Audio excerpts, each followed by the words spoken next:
and we are not moving because of anything. Uko? Nini ni wewe? Si nimekuambia tu kukuja hapa mali archives ilikuwa kitambo. There has been talk of relocating the Kenya National Archives, the building that people regard as the CBD meeting point. Sabinajua is the next landmark that will be used, guys. And the building that also holds a lot of history of the country to a more secure, with limited traffic, and a setting where history does not compete with the city noise. But the question is the country ready for this? And if we are ready, what will happen of this iconic building?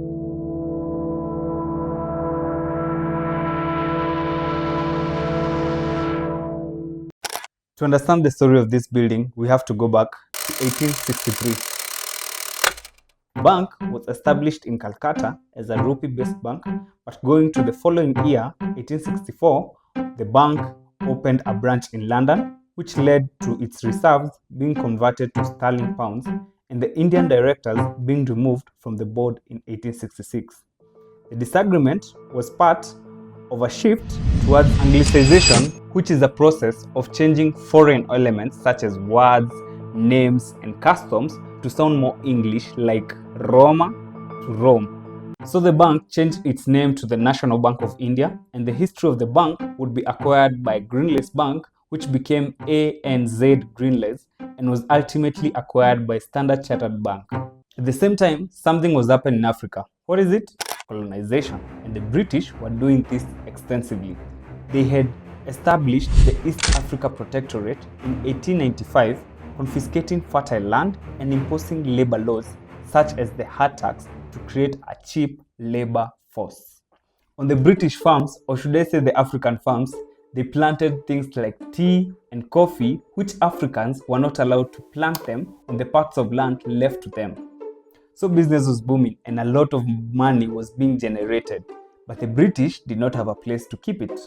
So the National Bank of India, now London-based, saw an opportunity and opened their first bank in the country.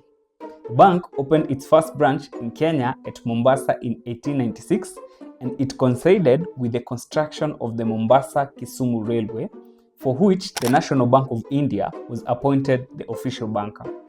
Following the growth of Nairobi as a railway center, the National Bank of India opened its first inland branch there in 1904. It opened its first branch initially in a small tin shack on Government Road, now commonly known as the Moi Avenue.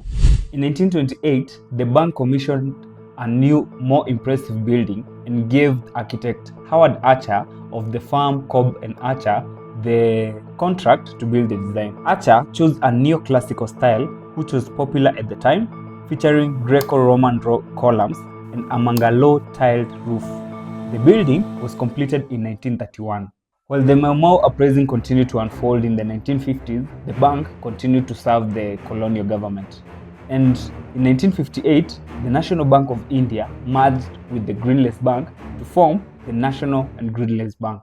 But then Kenya gained independence in 1963, and now the colonial government, they had to leave. For the last time, and Kenya ceased to be a colony and became independent.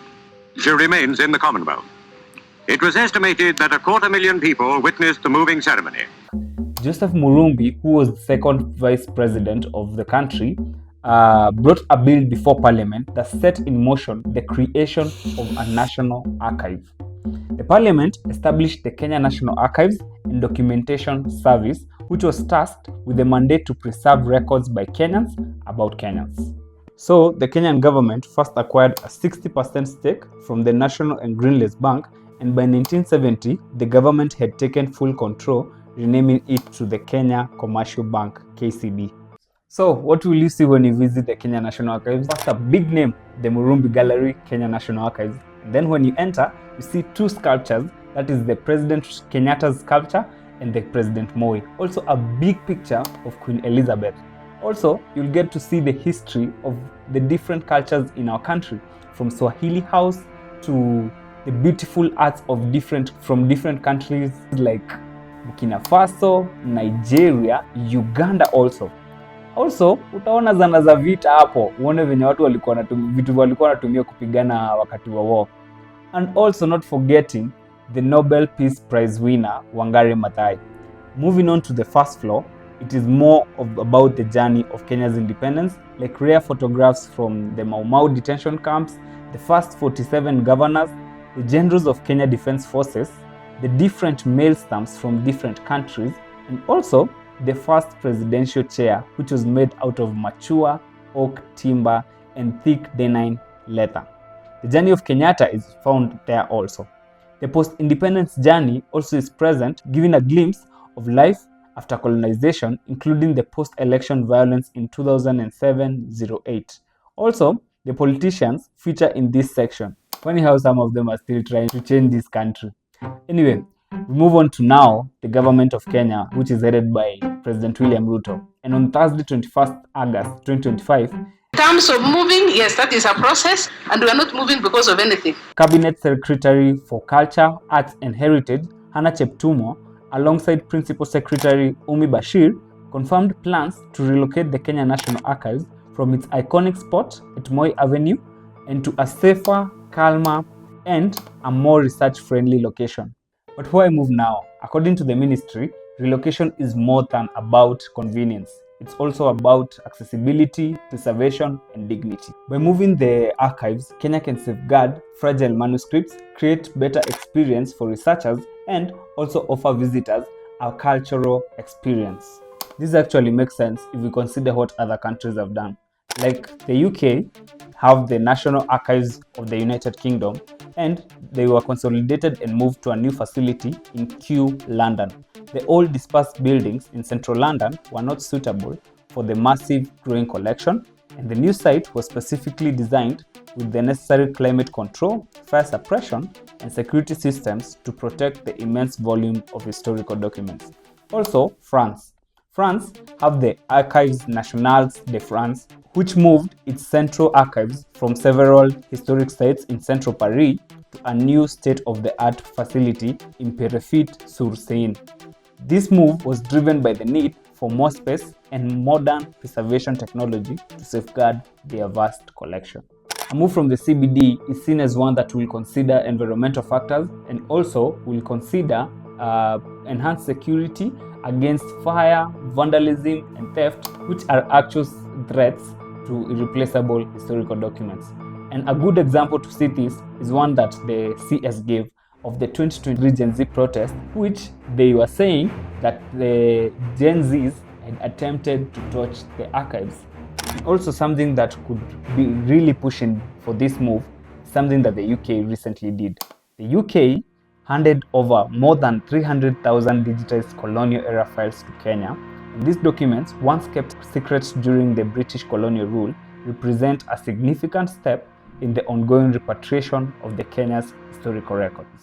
So, where could the National Archives relocate to? The ministry has not yet confirmed the new site that the National Archives could relocate to, but a strong contender is the Uhuru Gardens, which is already a national monument and museum that celebrates independence from the British Empire on 12 December 1963.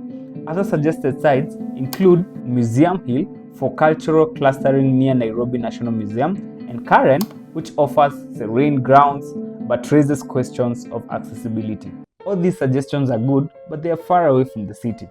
But something also we should consider is the relocation cost. The ministry has not provided an official figure for the relocation, but something we should know is that it will cost billions of shillings. To get a sense of scale of this, let's take some of the government projects that have been already done. The former President Uhuru Kenyatta's government developed Uhuru Gardens itself, and it was a massive project with reports citing a cost of around 15 million shillings, and also it was unbudgeted. Gardens Museum. You don't see it anywhere in government budgets, but it's been built. So these are the kind of projects. Do you know how much? That, for example, in the last financial year, we've spent close to 15 billion in that project. To happen, the ministry has to follow a long process that is a procedure governed by law, including in the Public Finance Management Act and the Public Procurement and Asset Disposal Act.